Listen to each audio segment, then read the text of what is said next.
Ja, ich freue mich, mit euch hier diese Zeit zu verbringen. Herzlich willkommen zu dieser Livestream-Message. Ich hoffe, dir ist es wohl zu Hause, links und rechts mit deinen Leuten oder auch alleine. Und ich bin auch hier installiert in einem wunderbaren Haus. Ja, in dieser Zeit war ich noch nie so viel zu Hause wie in den letzten Wochen. Ich meine, das Büro ist nicht mehr das Büro, sondern Homeoffice ist jetzt angesagt. Und wenn ich Homeoffice mache, da sind dann auch noch die Kinder im Homeschooling und alles findet im Moment zu Hause statt. Vielleicht hast du auch diese Leute gesehen, die sogar Home Training machen. Das sind diese Leute, die man sieht zu Hause an Ort und Stelle laufen, Leute, die wie Schwimmer durch die Wohnung sich bewegen. Es ist eine verrückte Zeit und auch die Kirche ist Home Church und das ist genial, dass wir das miteinander erleben dürfen. Ja, vor lauter Corona geht es uns fast vergessen, dass in ein paar wenigen Wochen wir Ostern feiern. Ja, Ostern ist das Highlight in der Geschichte für uns Christen, also eigentlich auch das Highlight in der Weltgeschichte überhaupt. Und ich möchte mit euch heute in ein Haus gehen, 2000 Jahre zurück, in eines der vielen Häuser in Jerusalem. Und an diesem Haus war Jesus am Tisch mit seinen Jüngern und er hat das Abendmahl gefeiert. Das Abendmahl ist eigentlich eine Pessachfeier, eine Passafeier, an der man sich erinnert, und zwar die Juden erinnern sich nochmals 2000 Jahre zurück, also 3000 Jahre von heute zurück, an diese Nacht, als sie aus Ägypten befreit wurden. Jesus sitzt also hier mit seinen Jüngern. Ihr feiert das Abendmahl. Ihr seht eingeblendet der Vers, wo Jesus sagt, ich habe mich so gesehnt, mit euch zusammen dieses Passamahl zu feiern.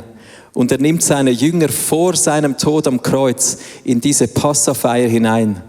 Und er nimmt sie hinein in die Gedanken an die Vergangenheit. Noch einmal 1100 Jahre zurück. Und da gehen wir jetzt auch hin. 1100 Jahre zurück, von heute 3000 Jahre, in eine Nacht, die sehr speziell war, voller Spannung, voller Erwartung.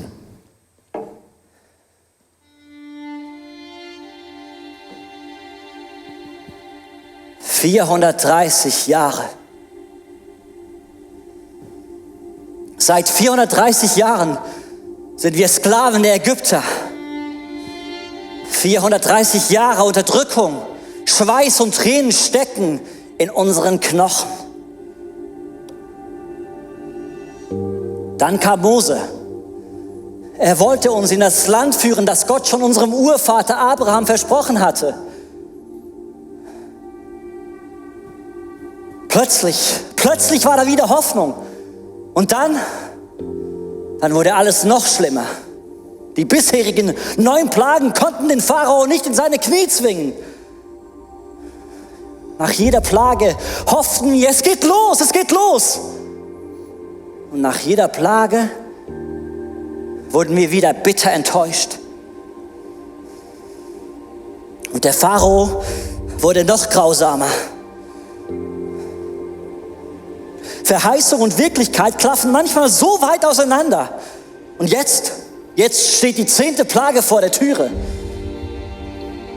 Die Erstgeborenen der Ägypter soll es treffen. Mein Ältester soll verschont bleiben. Ich habe Angst um meinen Ältesten. Aber der Auftrag von Mose steht ganz klar. Noch in derselben Nacht müssen sie das Fleisch über dem Feuer braten. Dazu sollen sie bittere Kräuter essen und Brot, das ohne Sauerteig gebacken ist. Ihr dürft das Fleisch nicht roh oder gekocht verzehren. Es muss über dem Feuer gebraten sein, und zwar das ganze Tier mit Kopf, Unterschenkeln und Innereien. Lasst nichts bis zum nächsten Morgen übrig, sondern verbrennt das restliche Fleisch. Beeilt euch beim Essen.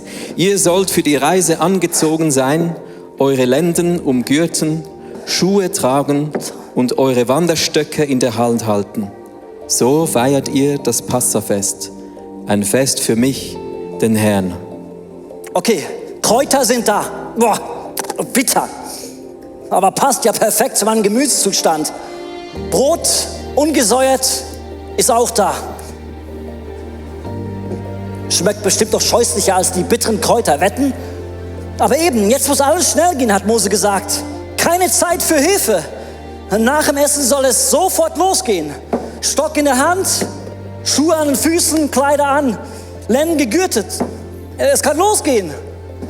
Familie, wo bleibt ihr?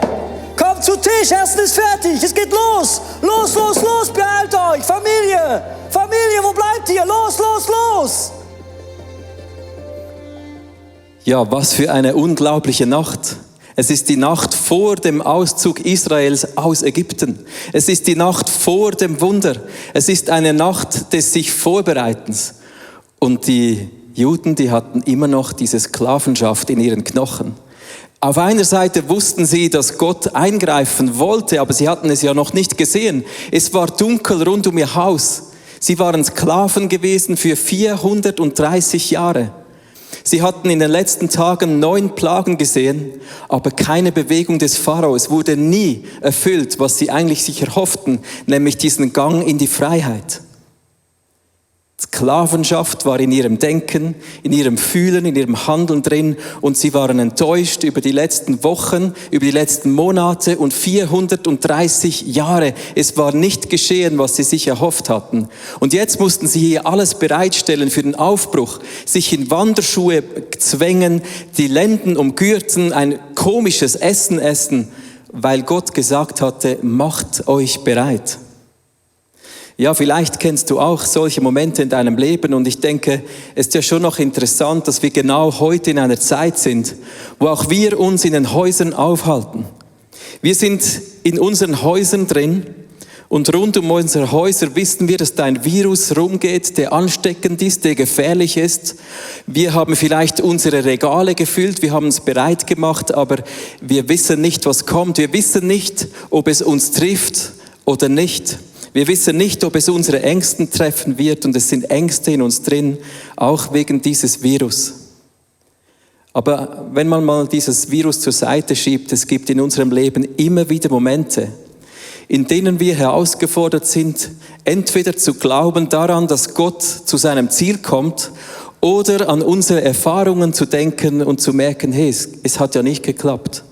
Ich habe schon so viel probiert, vielleicht 9-mal habe ich Anlauf genommen. Weshalb sollte jetzt zum 10. Mal Gott ein Wunder in meinem Leben bewirken? Wir denken und fühlen zum Teil wie Sklaven, weil wir schon lange in einer Sucht drin gefangen sind. Und wir fühlen uns wie diese Juden in dieser Nacht. Wir wünschen uns Befreiung, aber wir sind immer noch Sklaven. Schau, es gab 2 Dinge, an denen sich die Israeliten halten konnten. Zum einen gab es diese Verheißung von Gott, ich möchte euch die nochmals zeigen im 2. Mose. Bevor sie hier in dieser Nacht das Passa feierten, hatte Gott ihnen zugesagt, nun werde ich den Pharao und sein Volk noch ein letztes Mal strafen. Die 10. Plage wird die letzte sein. Danach wird er euch von hier wegziehen lassen. Ja, er wird euch regelrecht fortjagen. Also sie hatten diese Verheißung, dass durch das Passa hindurch, dass durch diese Nacht, wo überall der Erstgeborene sterben wird, dass es sie nicht treffen wird. Sie hatten diese Verheißung.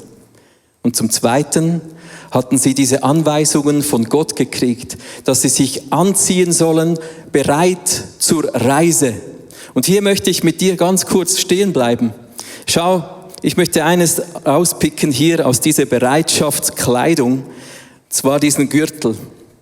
Sie sollten ja Schuhe anziehen, sie sollten das Essen schnell essen, also für alle Kinder zu Hause und alle, die gerne schnell essen, das war euer Fest, dieses Passafest. Es musste schnell gehen, man musste alles essen und Gott hat ihnen befohlen, sie sollen ihre Lenden umgürten.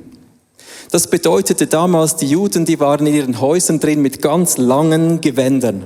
Die kamen bis zum Boden runter und wenn sie so hingen zu Hause im Pyjama, dann waren sie nicht fähig zu gehen. Deshalb hat Gott gesagt, umgürtet eure Lenden, hebt euer Kleid hoch, damit eure Füße frei sind zu gehen und zwar frei sind zu gehen in die Freiheit. Und ich möchte euch das kurz zeigen, wie das geht, die Lenden zu umgürten. Das ist nämlich ganz schwierig.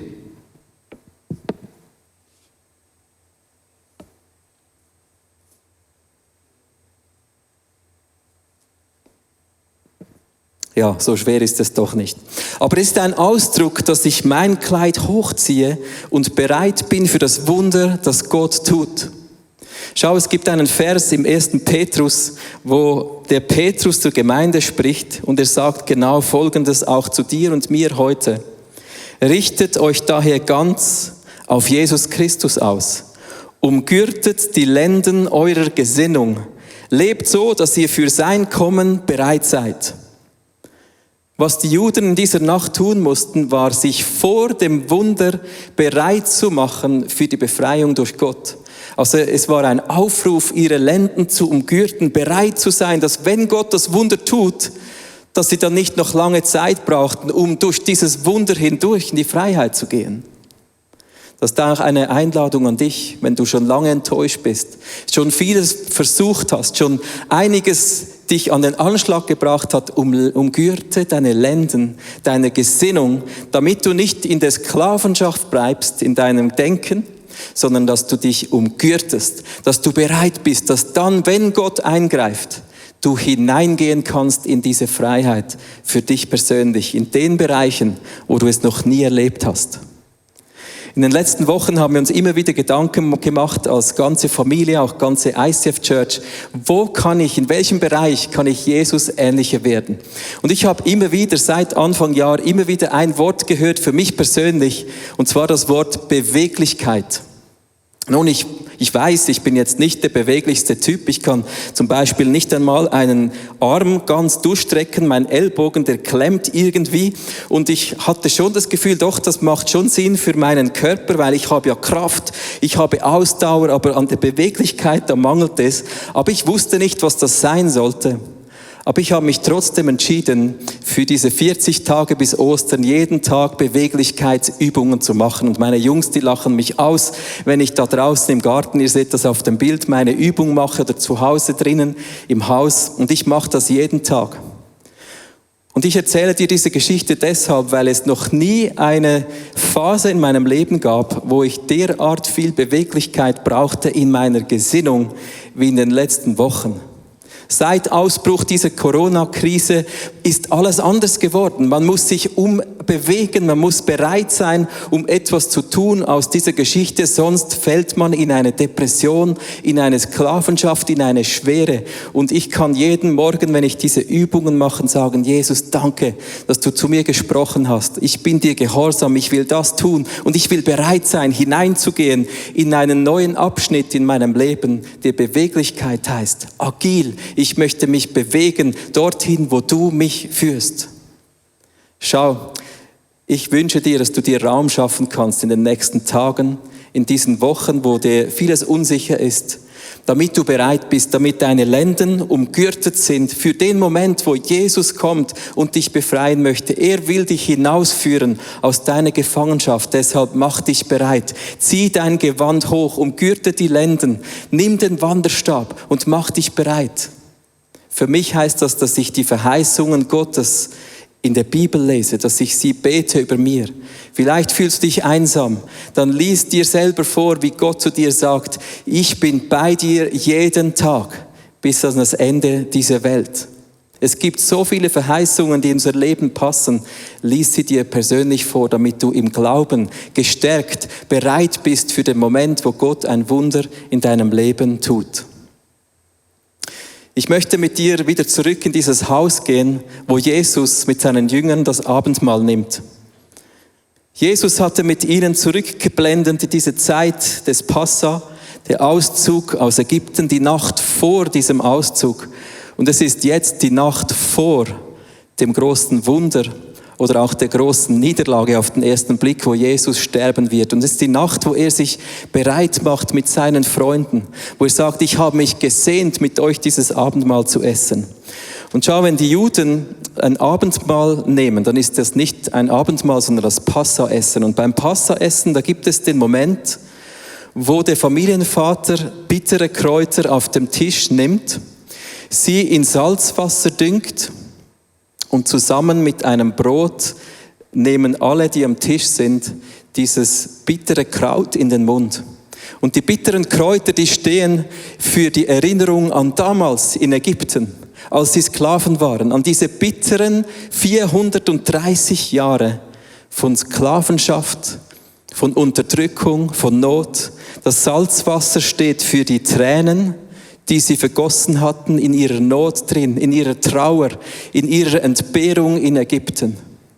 Und es ist genau in dem Moment, bevor Jesus diese Kräuter eintaucht, wo die Jünger ihn fragen, Jesus, wer wird uns eigentlich verraten? Und ihr seht eingeblendet die Antwort von Jesus. Er sagt, es ist derjenige, dem ich das Brot mit den Kräutern übergebe, das ich jetzt dünke. Und Jesus dünkt das Brot mit den Kräutern vermischt. Er nimmt das so, er dünkt das ins Salzwasser und er überreicht das Judas Iskariot.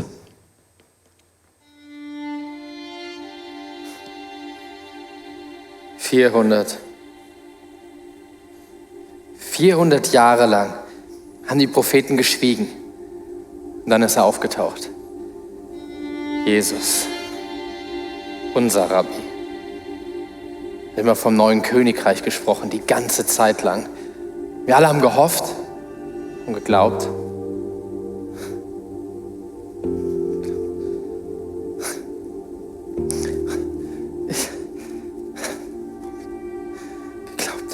Jesus.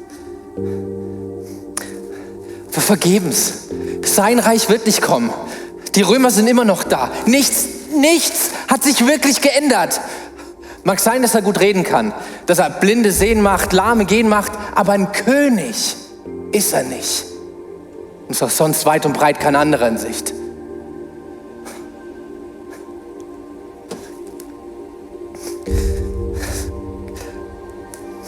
Jesus.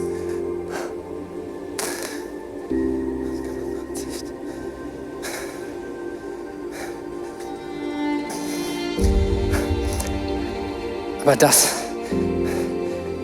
wird sich jetzt ändern. Wir können nicht mehr warten. Ich nehme die Sache jetzt selbst in die Hand.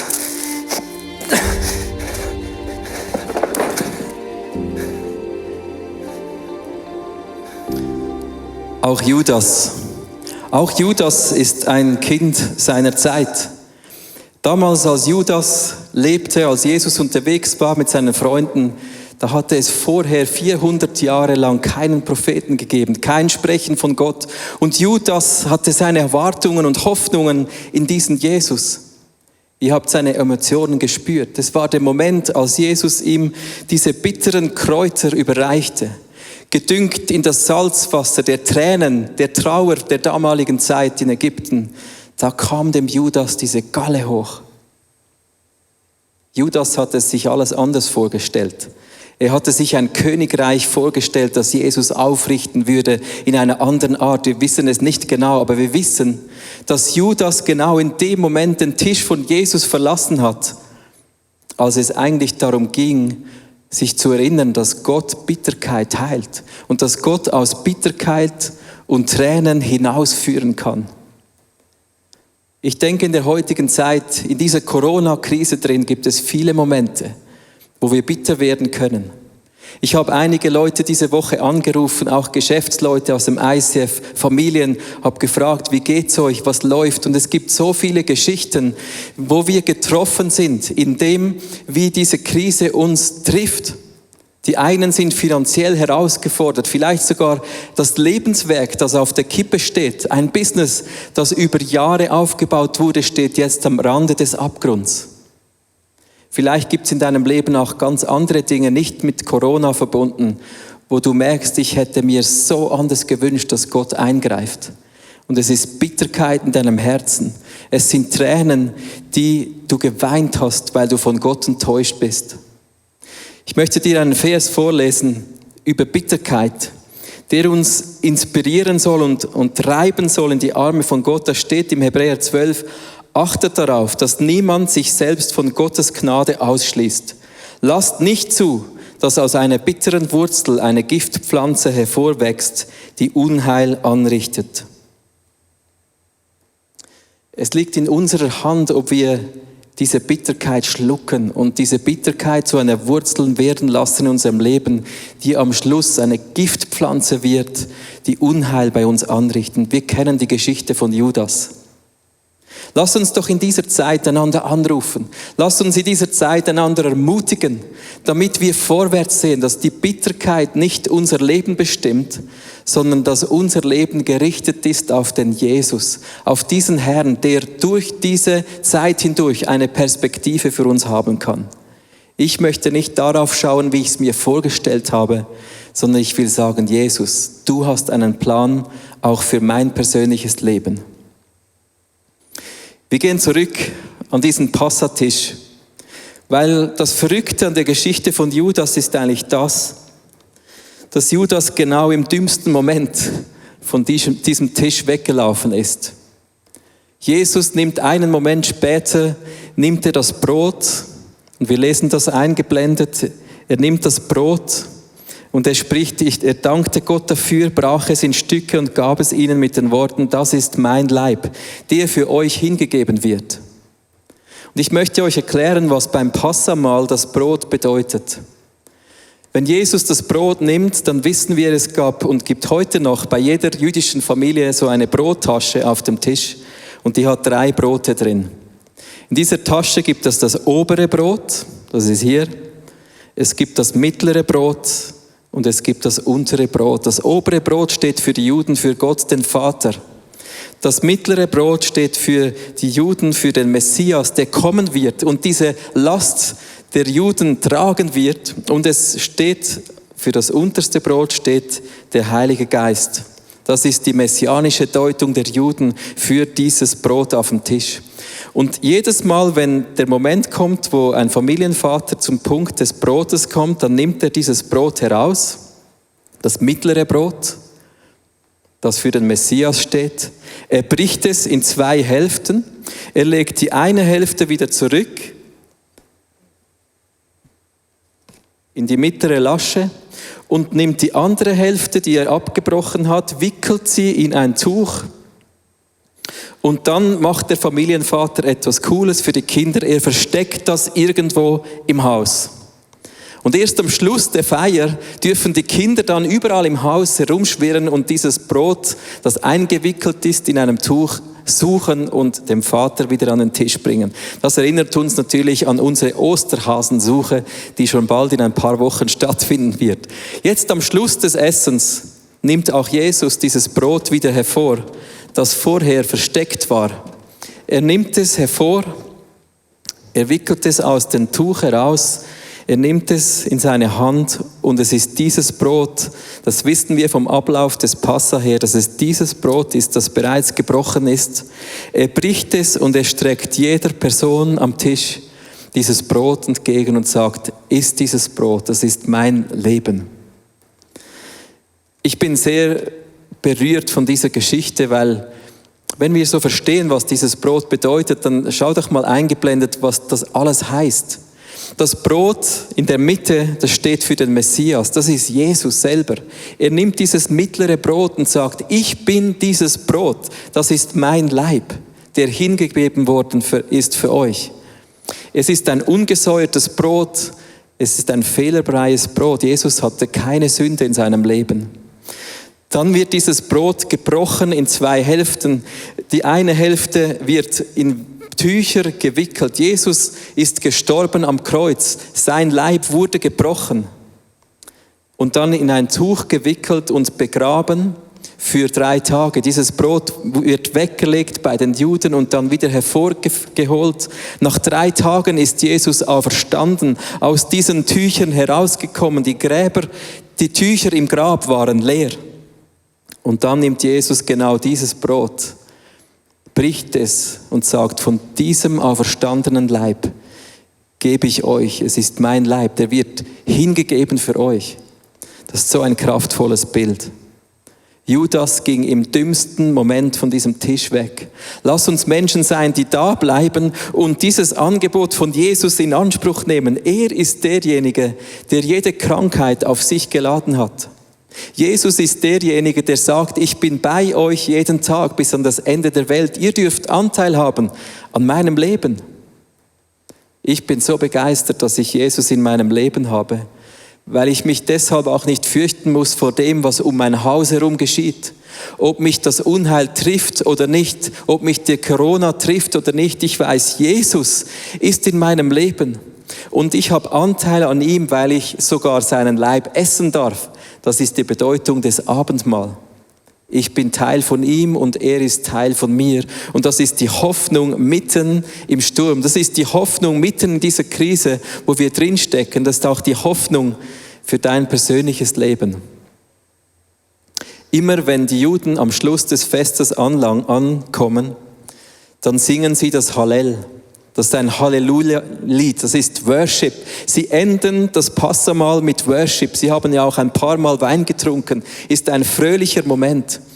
Und schau, Passa ist ein Vorbereiten, ein sich bereit machen, ein sich die Lenden gürten. Und Jesus hat das Hallel gesungen, das Halleluja. Er ging mit einem Worship-Song hinaus. Es steht in der Bibel, dass sie nach dem Passamahl das Hallel sangen. Nach diesem Lied gingen sie an den Ölberg. Und wir wissen, das ist der Ort, wo Jesus Blut geschwitzt hat, weil er wusste, jetzt kommt meine Zeit, wo ich sterben werde, wo ich mein Leben hingebe für die gesamte Menschheit.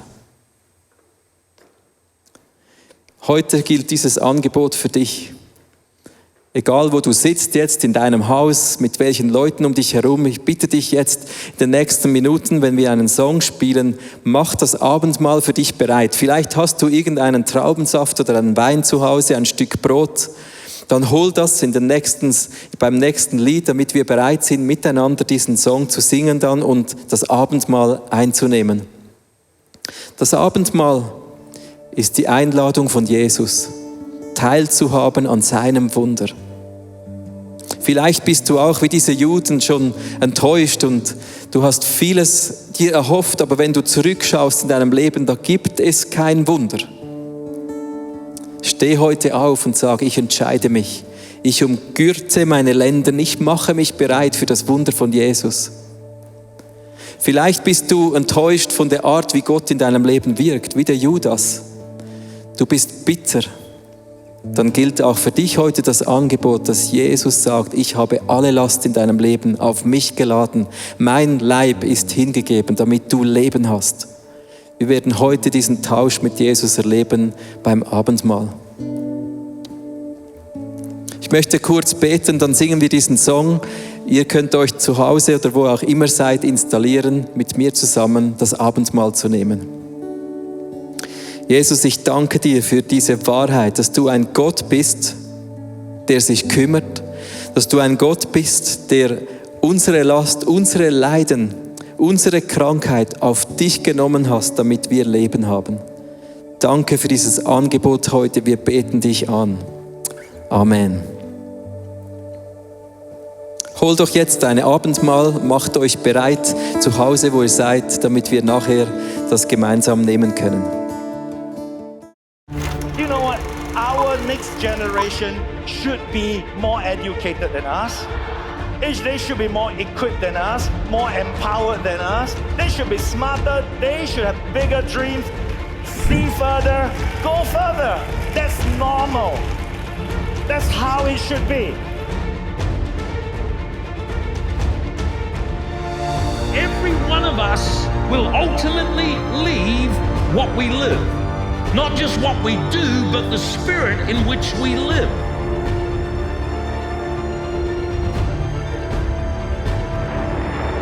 Have you ever thought in your own life somebody should do something? The somebody, usually it's you. 5, 4, 3, 2,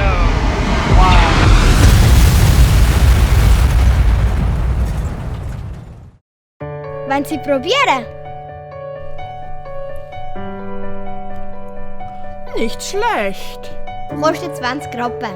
Kannst du mehr verlangen, meine Mutter auch holen? Okay, 20 Stutz.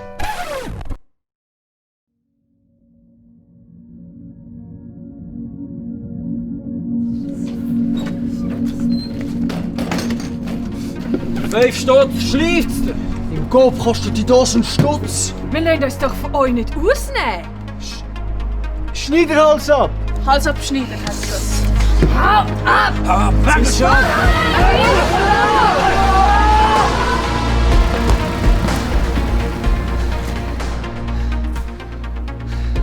Richtung macht einsam.